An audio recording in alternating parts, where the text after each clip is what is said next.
franchement, honnêtement, globalement, j'ai été très bien accueilli ici en Côte d'Ivoire et j'en suis très content. Parce que vous savez, moi, en Belgique, j'ai beau avoir passé toutes ces années là-bas, il y a toujours un moment où je suis ramené à ma couleur de peau, où je suis ramené au fait que je suis un noir parmi les blancs. Alors que ici, dès la première seconde, j'ai été traité comme un blanc comme les autres. Et ça me fait vraiment plaisir. Ça m'a vraiment fait plaisir. À part quand j'ai voulu aller nager. Cet après-midi, j'ai voulu aller nager à la piscine de l'hôtel. Et j'étais tellement content, ça faisait longtemps que je m'apprête à plonger. Et là, le serveur du petit bar de la piscine vient me trouver en courant. Il me dit, monsieur, excusez-moi, je suis désolé, mais est-ce que vous savez que le maître nageur n'est pas là aujourd'hui? Est-ce que vous êtes sûr que vous maîtrisez l'art de la natation? Et honnêtement, ça m'a vexé. Ça m'a vexé parce que sincèrement, en Belgique, tout le monde sait nager. Le pays est en dessous du niveau de la mer. Tout le monde sait nager. D'ailleurs, je pense que c'est un des derniers avantages à être blanc parce qu'il reste plus beaucoup d'avantages à être blanc. Moi, j'ai des amis qui me le disent. Bientôt, avec tout ce qui se passe avec Black Lives Matter et tout, on va devoir bientôt s'excuser d'être blanc. Et je leur dis, mais écoutez, je pense pas que ce soit vraiment une question de couleur. Je pense que c'est plus une question d'avoir conscience des privilèges qui vont avec la couleur. Parce que la couleur elle-même, franchement, biologiquement, je suis désolé de vous le dire, mais c'est pas la panacée. Hein. Franchement, moi je leur dis à mes amis, je dis, je ne comprends pas que vous dominiez le monde entier avec un épiderme de si piètre qualité. Sincèrement, ça résiste pas. Ça résiste pas au soleil, ça vieillit très mal. Moi j'ai 37 ans, avec derrière moi 20 ans d'alcoolisme et de tabagisme actif. Mais si j'étais blanc, mais j'aurais la gueule de Charles Aznavour à l'heure où je vous parle.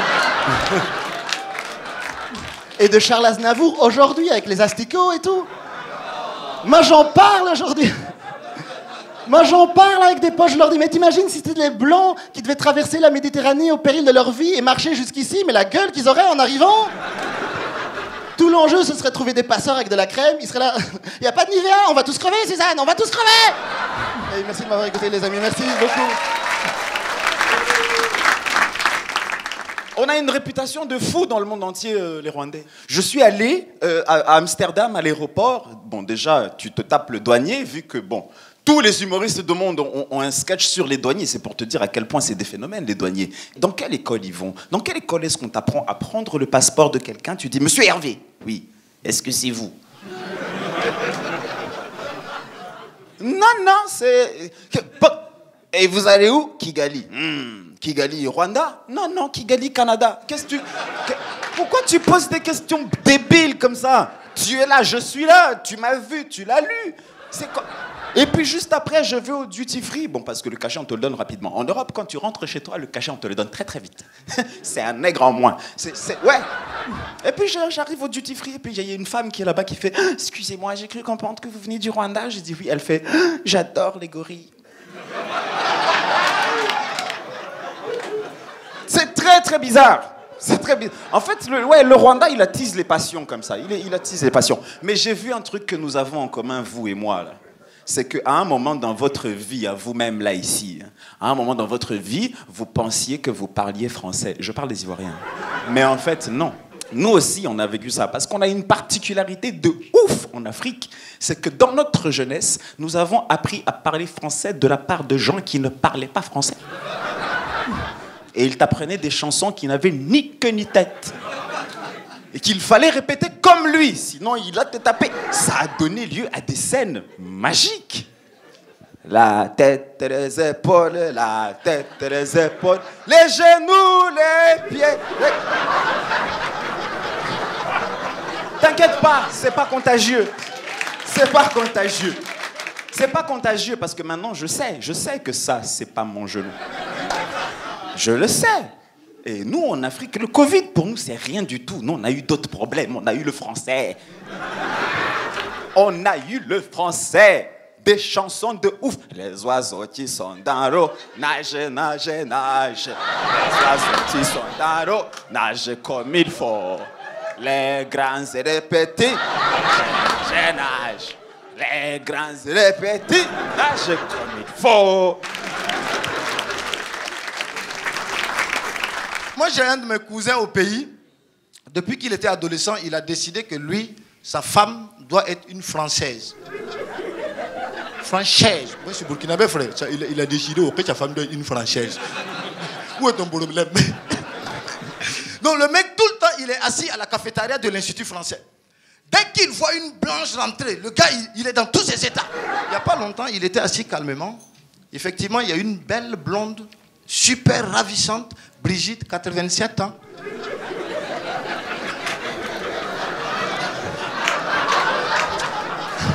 Ah, c'est pas simple, hein. On dit, quand il a vu Brigitte rentrer, il s'est levé comme ça, il a regardé Brigitte droit dans les yeux. Oh. Jesus Christ. Oh. Quand je t'aime, j'ai l'impression d'être un blanc ou un Français à la peau noire. Amène-moi à Paris. Quand je t'aime, j'ai l'impression d'être un blanc ou un Français à la peau black, prisonnier en Afrique. Quand je t'aime, je me sens subitement français. Je choque et j'ai trop chaud. Amène-moi à Paris.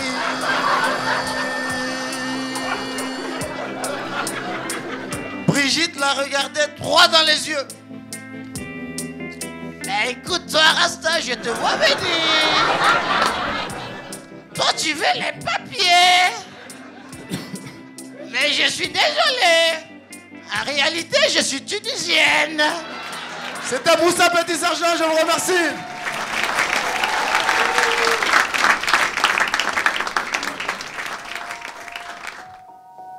Je voudrais porter un slam à toute la communauté d'Abidjan. 3615. Abidjan. Tu vas voir. Tu vas voir. Il était une fois à Saint-Denis-la-Plaine, une petite caïra que la vie dure malmène. Une famille nombreuse dans un petit HLM. Pas de fric pour les fringues, même chez H&M. Ouais, ouais. Pas d'oseille, pas de thunes, ni de sous. Ouais. Sa mère avait le SMIC, pas tous les jours le fun de zoner en eau trouble dans le pays des guns. La thune manquait grave, le compte en rouge fluo. Il était souvent vide, ce putain de frigo. Lycée Charles Gauthier, traversant par le bois. Fallait-il quand ses gosses, putain elle est la foi. La brave petite daronne rêvait de jours meilleurs, de voir sa fille instite et son aîné docteur. Docteur, ministre, notaire, avocat, tomate, oignon, guacamole.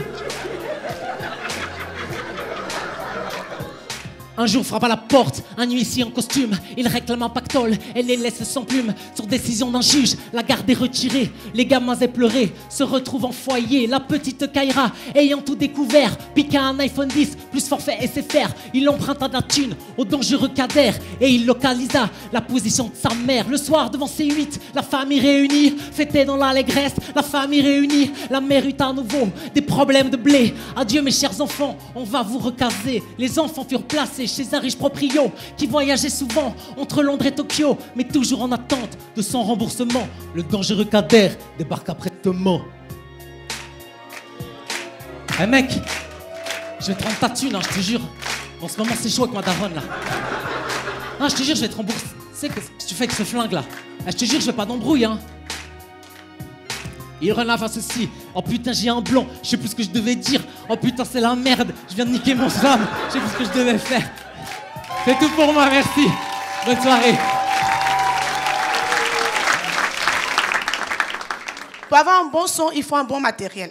Et donc, quand je parle de bon matériel, vous savez, la qualité du son dépend de la taille, de la forme et de la matière, et même du pays. Vous savez que chaque pays a son micro. Et donc, les micros diffèrent en fonction. Il y a des chanteuses ici ou pas? Je vois une qui rit, tu en as testé, ma chérie. Applaudissez pour elle. Et donc,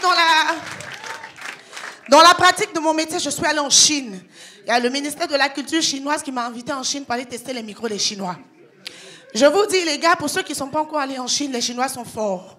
C'est vrai. Ils ont tout construit, ils ont tout créé, ils ont tout et tout, mais les micros, non, non. Non, non, non, non, non. Les micros des Chinois, laisse tomber. J'arrive, j'ai dit, présentez-moi les micros. On dit, ils sont là. J'ai dit, où? On dit là, mais je dis là, mais où? Et on me présente des nanos.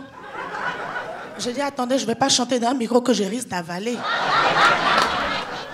Je viens en Afrique et je descends au Sénégal. Est-ce qu'il y a des Sénégalais dans cette salle? Il y a des Sénégalais? Si vous l'aviez entendu et que vous aviez cru que c'était une rumeur, je vous confirme, les Sénégalais ont des micros. Les micros des Sénégalais, ils sont longs, ils sont minces et noirs. Mais la puissance des micros sénégalais, le genre de micro quand tu testes, ça fait Africa.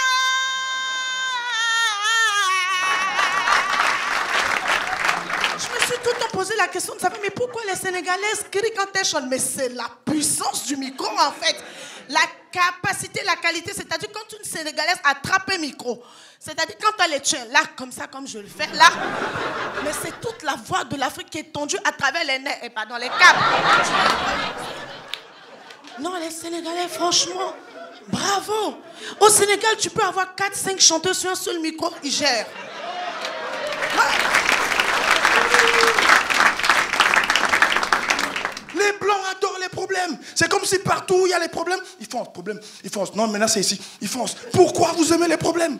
Vous savez, l'autre jour, je lisais un magazine, reporter d'images. Et il y avait un papier sur le reportage sur les tornades. Vous savez, quand il y a une forte pluie, les éclairs zèbrent le ciel, le tonnerre foudroie les arbres, les gens normaux se cachent pour éviter les problèmes.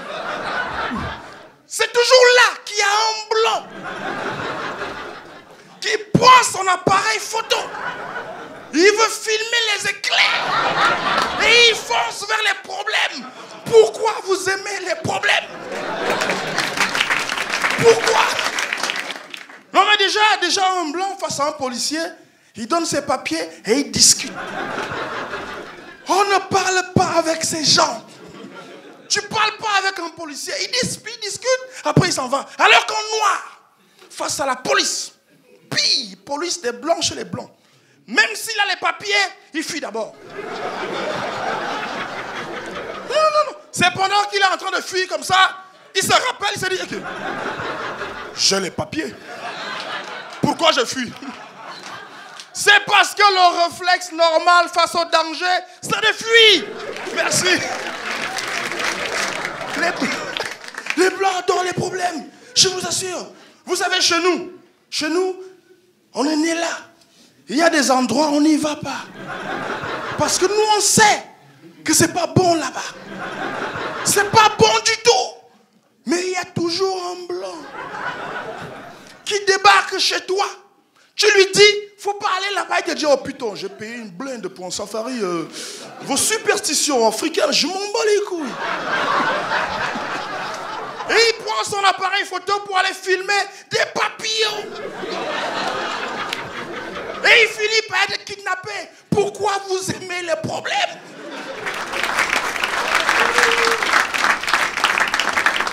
J'adore le Cameroun. J'ai passé de très bons moments au Cameroun. J'ai découvert un truc extraordinaire. Ça va vous surprendre. Attention, vous n'êtes pas prêts. Il n'y a pas de corruption au Cameroun. Mais bien sûr que je rigole. Ça commence à l'ambassade. Je suis allé à l'ambassade. Je lui ai dit, je veux un visa. Il m'a dit, très bien. J'ai dit, c'est combien? Il m'a dit, ça dépend. J'ai dit, ça dépend de quoi? Il m'a dit, ça dépend de vous. Si vous êtes pressé ou si vous n'êtes pas pressé. Bon, j'ai payé le prix pressé. En sortant, j'ai demandé au vigile. J'ai dit, dis-moi, il n'y a pas un peu de corruption à l'intérieur? Il m'a dit, une information de cette envergure, ce n'est pas gratuit. Ça touche tout le monde. Ça touche tout le monde. Ce qui est extraordinaire au Cameroun, c'est que le public, au Cameroun, il vit le moment avec toi. Quand tu racontes un sketch, il le vit, le public. Il a payé 5 000 ou bien 10 000, il doit les rentabiliser. Des fois, il les rentabilise à la première vanne. Il le vit, le moment. Tu dis, on a vécu la guerre. Il dit, hey! Tu dis, attends, le vieux, c'est moi, j'étais là-bas, il y a quoi? Je raconte seulement, écoute et puis rigole quand c'est drôle. Et à un moment, j'étais en train de raconter une histoire qui a dû toucher un gars dans le public, qui a voulu le dire à tout le monde. Il s'est levé de sa chaise. Il m'a dit, voilà, tu as raison. J'ai moi-même vécu la même situation. D'ailleurs, je vais vous raconter. Et le vieux, c'est mon spectacle. Pardon, assieds-toi. Quand j'ai fini le spectacle, je suis sorti, il y avait un mec qui m'attendait dans les loges. Il m'a dit, tu as tué. J'ai dit merci. Il m'a dit, non, mais comment? Tu as tué. J'ai dit merci infiniment. Il m'a dit, bon, je vais partir. Hein. J'ai dit, mais va. Je sais même pas comment t'es rentré, moi, déjà. Il m'a dit, mais tu me donnes rien. J'ai dit, je vais te donner quoi? Il m'a dit, mais j'ai rigolé, là. Dernière rupture que j'ai eue, j'ai quitté une fille parce qu'elle avait l'accent du sud de la France. C'est la cagole, la poissonnière, la vraie, quoi. Tu vois, tu sais, qui finit ses phrases en rigolant et tout, quoi. Tu vois, en fait, c'est parce que maintenant, on se drague sur les réseaux sociaux, tu sais, on sait plus parler en vrai, quoi. Et c'était sur Instagram. Et on tchatche comme ça, et tu sais pas qu'il y a un accent de merde derrière, en fait. Non, mais c'est vrai, on devrait avoir des polices d'écriture qui te sont attribuées en fonction de la région. Tu sais, une couleur ou quoi, tu sais, quand c'est violet, faut pas parler, quoi. Tu vois, et ça, tu sais pas, tu découvres ça quand tu la rencontres pour la première fois au rendez-vous, tu sais. Ça arrive, tu te présentes, et là, bonjour, je m'appelle Sinudi, je viens du Gard. Oh, ta gueule. Oh, putain. Oh là là. Bon, je l'ai quand même baisé parce que j'avais payé un mojito, mais. Ah là j'ai tout, j'ai le sud et les fémènes sur la gueule là, en ce moment en France, hein. Faut pas que je rentre, hein. Je vais peut-être rester un peu plus longtemps. Et du coup tu sais on était là en train de baiser comme ça là. Ouais les enfants sont couchés, y a pas de problème. Et l'autre elle continuait de me parler, tu sais, elle était là, oh, j'aime bien. Oh et tu sais elle était là à quatre pattes comme ça, tu sais, on faisait une levrette provençale quoi, tu vois. Elle est là à quatre pattes comme ça. Et moi, tu sais, je lui dis, bon, je lui fais un croche-patte de bras, quoi, tu sais, pour que sa tête, elle continue. Elle fait, ouais, j'ai me la violence. Je dis, oh putain, c'est pas possible. Plus rien. Coupé, décalé, quoi.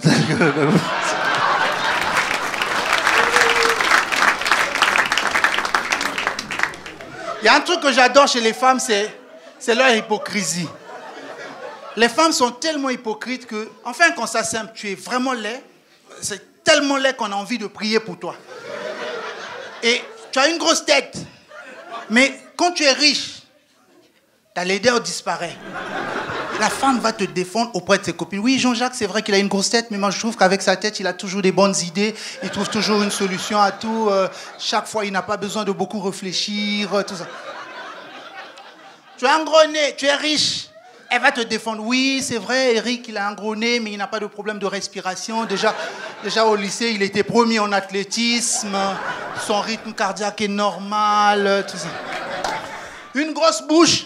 Et tu es riche. Oui, il est très audible quand il parle français. Il n'a pas besoin de crier pour que je l'écoute. Ne commets pas la maladresse d'avoir tous ses défauts et de ne pas avoir l'argent. Parce que quand tu es pauvre, tu as une grosse tête. Et ma chérie, tu as vu sa tête? On dirait la brique des Chinois, là. La dernière fois, ma tête s'est cognée contre la sienne. J'ai souffert de céphalée pendant 2 semaines, je t'assure. Tu as un gros nez, tu es pauvre. Tu es comme ma chérie. Quand il respire à côté de toi, tu entends...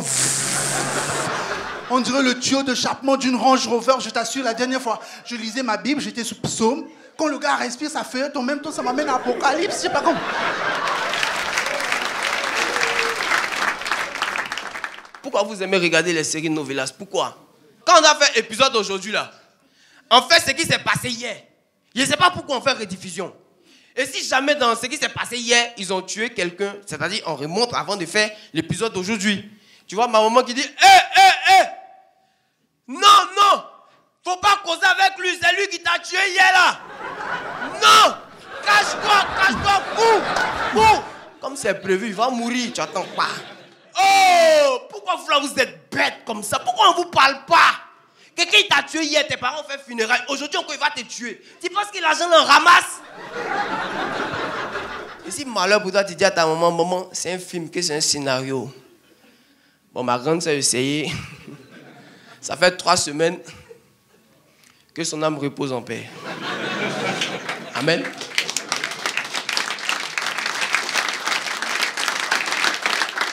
Allez, merci, c'était tout pour moi.